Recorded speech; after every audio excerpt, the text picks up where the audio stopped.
So guys, the new terror group everybody is talking about has actually existed in Nigeria for the past 6 years. So these people came in as headers, and they were allowed and welcomed in the community where they exist. They've been there quietly and silently grooming themselves without anybody raising alarm.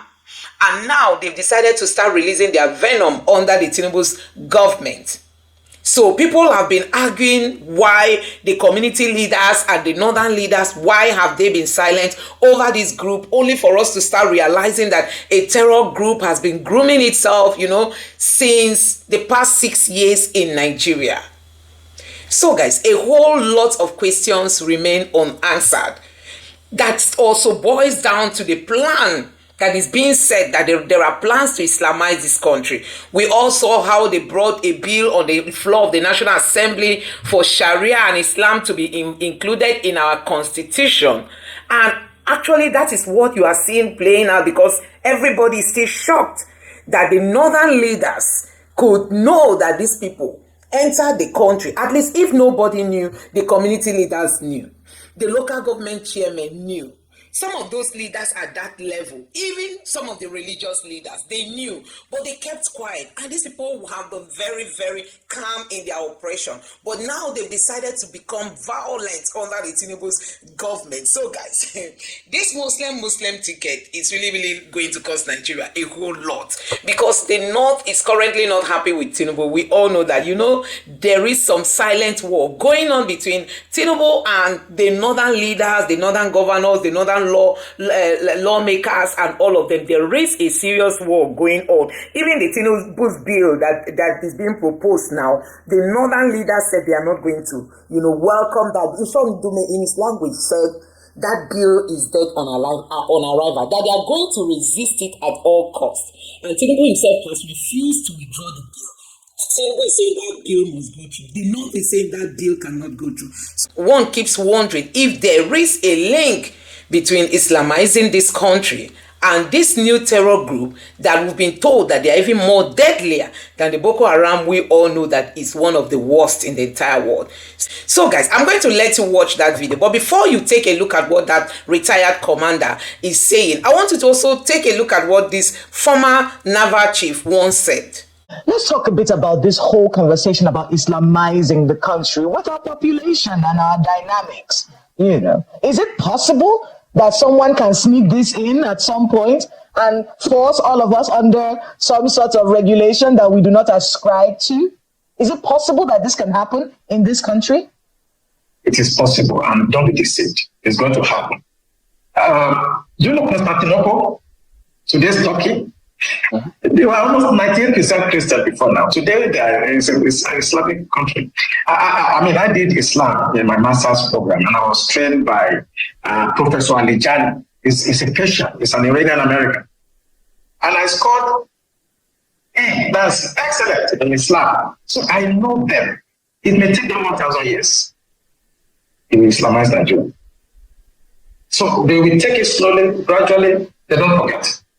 All of us will be dead after some time. Our children that don't care, or this Gen Z will come, they will still Islamize this country.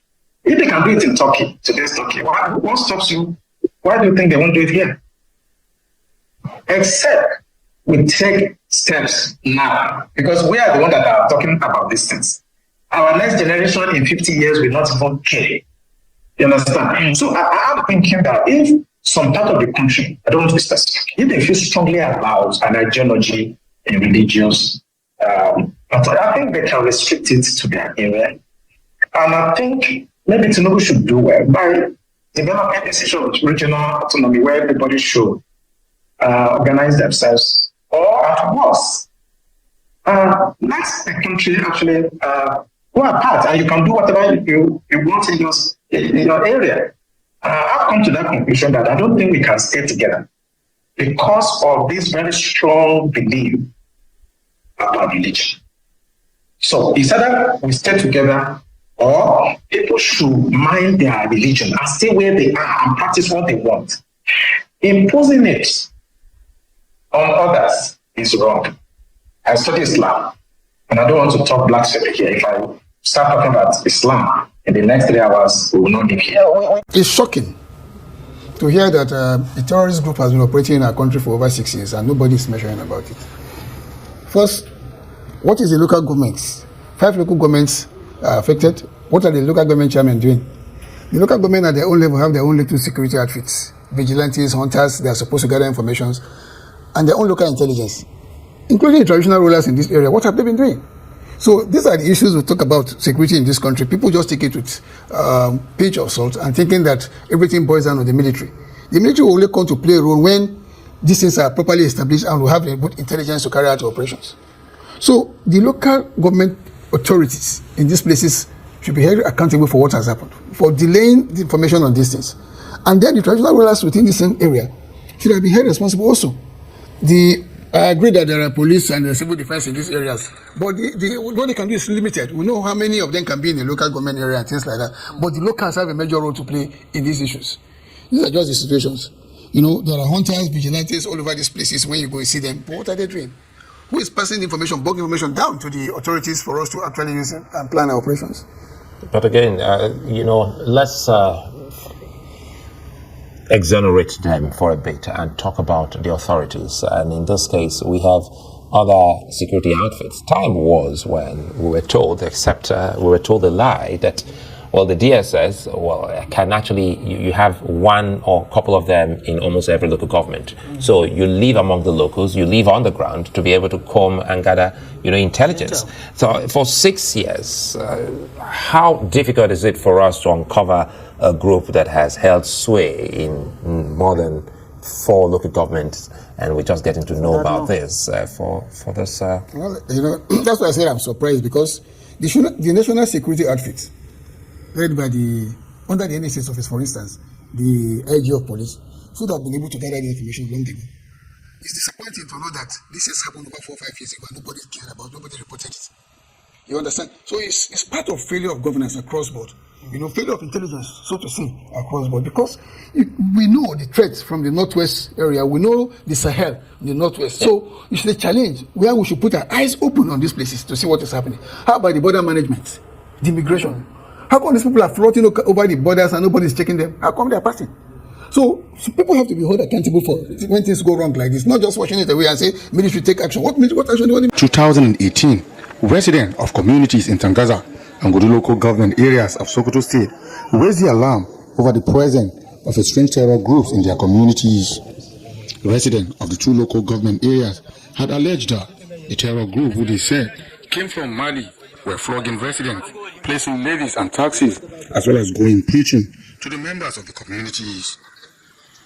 But the then caretaker chairman of Tangaza Local Council, Maidan Mayari, dismissed the allegation while admitting that some persons arrived at local council from the Niger Republic and have helped in pushing back bandits operating in the area. Sokoto State Deputy Governor Idris Mohammed Gobe has expressed concern regarding the emergence of the strange terror group operating in 5 local government areas of the state. He said the terror group are in possession of sophisticated weapons and their presence has escalated the security situation in the state. Some activities of bandits affecting some local government areas of the state. And in the midst of that, we are now facing another threat from Lakurawas, whose criminal activities were observed in about 5 local government areas of the state. The group is known to be a faith-based idealist. An assessment carried out indicates that they possess sophisticated weapons, as the threat seems to be expanding. The security authorities are working assiduously to address the emergent threat. Terror group is reportedly affiliated with jihad factions in Mali and Niger, raising security concerns in the northwestern region of the country. The emergence of the group is linked to political instability in Mali and Niger, which has fueled the spread of extremist elements into Nigeria. My men, members of Nigerian Security and Civil Defense Corps, to put in our best within the context of our mandate, that we synergize with other security agencies to combat the security menace. This incident that the Deputy Governor has raised, we have already picked it up from our intelligence report, and we are already doing something about it. We are deploying personnel, both undercover as well as uniform personnel, and we're also synergizing with other sister agencies to make sure that we arrest this ugly situation before it turns into something else. The security situation in the Northwest is becoming more complicated. The fear of residents is a possible collaboration between the bandits operating in the region with this faith-based terrorist group. Suleiman Nasser, Arise News. Right, joining us now is retired Major General Rogers Nicholas, a former theatre commander at Operation Lafia Dole, the code name for the Army's operation against Boko Haram. Thank you so much for joining us on Newsnight tonight. Well, first off, I mean, what do you make of this revelation from the military authorities that these Lakurawas have been around for about 6 years, but they're just letting us know? And secondly, how do you ensure that this does not become another Boko Haram? Well, thank you very much. It's shocking to hear that a terrorist group has been operating in our country for over 6 years and nobody is measuring about it. First, what is the local governments? 5 local governments are affected. What are the local government chairmen doing? The local government at their own level have their own little security outfits, vigilantes, hunters. They are supposed to gather information, and their own local intelligence, including the traditional rulers in this area. What have they been doing? So these are the issues we talk about security in this country. People just take it with pinch of salt and thinking that everything boils down to the military. The military will only come to play a role when these things are properly established and we have a good intelligence to carry out operations. So the local government authorities in these places should be held accountable for what has happened, for delaying the information on these things. And then the traditional rulers within the same area should have been held responsible also. I agree that there are police and civil defense in these areas, but what they can do is limited. We know how many of them can be in a local government area and things like that, but the locals have a major role to play in these issues. These are just the situations. You know, there are hunters, vigilantes all over these places. When you go and see them, but what are they doing? Who is passing information, bulk information down to the authorities for us to actually use it and plan our operations? But again, let's exonerate them for a bit and talk about the authorities. And in this case, we have other security outfits. Time was when we were told, the lie that, well, the DSS, can actually, you have one or a couple of them in almost every local government. So you live among the locals, you live on the ground to be able to come and gather, intelligence. So for 6 years, how difficult is it for us to uncover a group that has held sway in more than 4 local governments, and we're just getting to know about this for this. Well, that's why I said I'm surprised, because the national security outfit, led by under the NSS office, for instance, the IG of police, should have been able to gather the information long ago. It's disappointing to know that this has happened over 4 or 5 years ago and nobody cared about it, nobody reported it. You understand? So it's part of failure of governance across board. Failure of intelligence, so to say, across board. Because we know the threats from the Northwest area, we know the Sahel in the Northwest. So it's a challenge where we should put our eyes open on these places to see what is happening. How about the border management, the immigration? How come these people are floating over the borders and nobody is checking them? How come they are passing?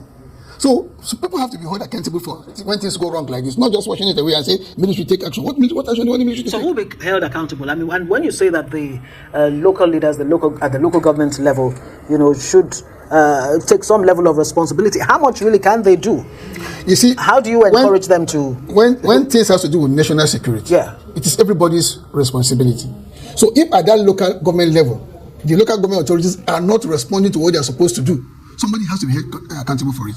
Within this local government area, they all have their own security network. I know. I've also operated at a unit level where the commanding officer is part of the security council of the local government area. So they have that outfit. So somebody must be held responsible for not getting information as early as possible. According to Edward Buba, the military spokesman, he said, look, these people actually initially believed that this terrorists, had good intentions for them until things got out of hand, until they started carrying out all kinds of nefarious, activities. How do you get the people to recognize the no do-gooders in the community? You see, the intelligence circle has a lot to do by carrying out strategic analysis of information they are getting. You watch somebody over the years, you should be able to know his intention. What is his mission? Because he's giving people, he's maybe preaching and giving people some little logistics, does not mean that he has a good intention. That's how Boko Haram started. That's how Ezazaki started. This one in Kano that we had Metasine. That's how they started. Good intention, And people will now fall on it. And then when they bring out their own larger hidden agendas, it will surprise everybody. So it is a failure of intelligence at that strategic level that has caused this problem, because they should have known and done good analysis of this to bring out information so they can pass it to the other agencies that can tackle it. You know, General Nicholas, you actually started off by letting us know how wide, how far-reaching this is.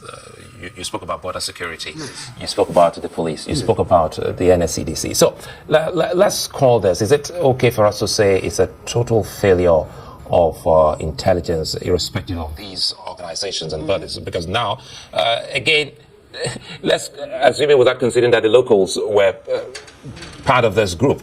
Shouldn't those agencies be able to keep watch over the dirty nature of this group until this is blown open? Believe you, Suleiman, I think anybody being reasonable will know that there's a total failure of intelligence on this place. That is just the truth about it. It's just nothing but total failure of intelligence. So how do you strengthen intel? How do you strengthen intelligence gathering? How do you get these communities to cooperate with, the security agencies in a way that they can provide information? The local, the intelligence circle staffs within the local government area are supposed to have a strategic connection with the locals. Okay? Traditional rulers, so that you discuss with them, have time out with them, gather information, go to the marketplaces, go to the border point, crossing point, see what is happening. Then from there, you start developing the intelligence. You develop it from information to intelligence. You analyze it and come out with proper intelligence so that military and other agencies can really act. But for this to happen over 5-6 years, and now it's coming out now. This how Boko Haram started, and they were joking with it. That's your area of forte, because I recall you've spoken many years ago talking to locals on how they can volunteer information, how they can work with security agencies.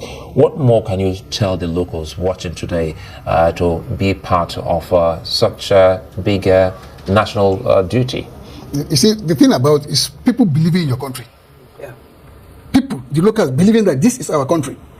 First, you must make them believe that this is their country, and then the country has responsibility for them. In some of these places you go, there's no water, right.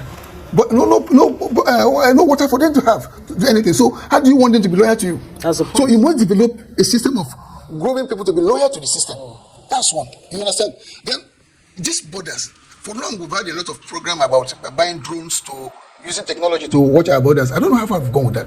I know during the last regime, a lot of money was budgeted for that. We don't know what happened, but I think this is now for people to check and ask me what happened to those money budgeted for those things.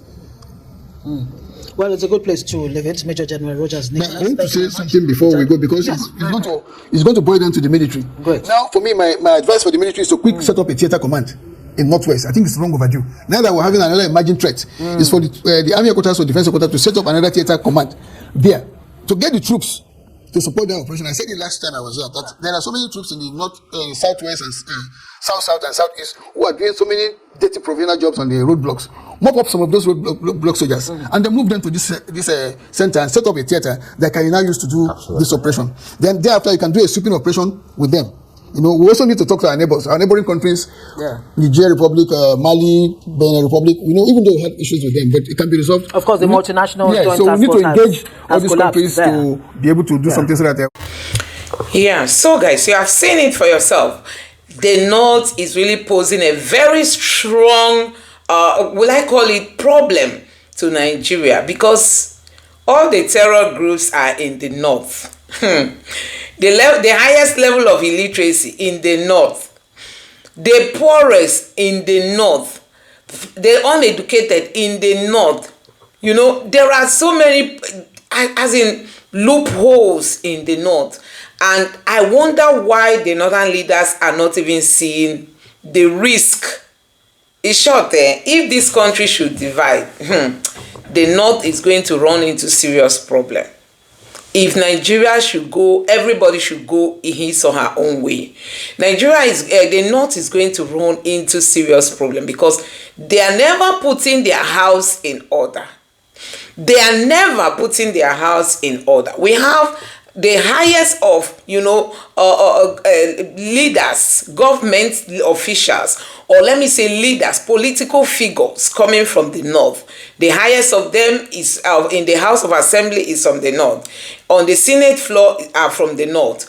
And those who have held power the most in Nigeria are from the north in terms of presidency. So the north has been privileged, has been opportune to get its house in order, but they refuse to do that. And now it is hurting them and hurting them. But the most worrisome part of it is that some of them are culprits in all this. I mean, some of them like what is happening in the north. They are enjoying the insecurity. Like the Naval chief man said, some of them have been paid to pass such bills on the house of the Senate or National Assembly, bills like introducing Sharia and Islam into the constitution so that people will be forced to practice religion they were never born to practice. So guys, a whole lot is happening. You know, fingers are pointing to northern leaders. Fingers are calling out northern leaders, how they want to use Tinubu's government as an scapegoat, you know, in introducing Sharia and Islamizing the country. Some of them are saying Tinubu has marginalized them. Some of them are already crying woe, when in the right sense, they are the ones that have benefited the most in this country.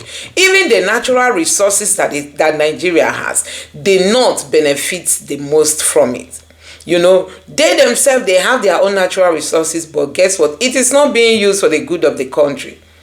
Some personal individuals are using like the gold in Zamfara. You hear that some people are mining it and taking it to outside the country to sell, and they sell and make their own money without, you know, it reflecting in the cover of the country. But when it comes to oil that comes from the south, it becomes a national cake. But when it comes to some things in the north that everybody is supposed to benefit from, they now say, they claim it now becomes a private, you know, a private property. So guys, a whole lot is happening in this country, and we just hope that this country will get better. Let me know what you think about this in the comment section below. Please don't forget to subscribe to the channel, turn on the notification bell. Please give this video a like so that YouTube can recommend it to others, and drop your thoughts in the comment section below. Thank you.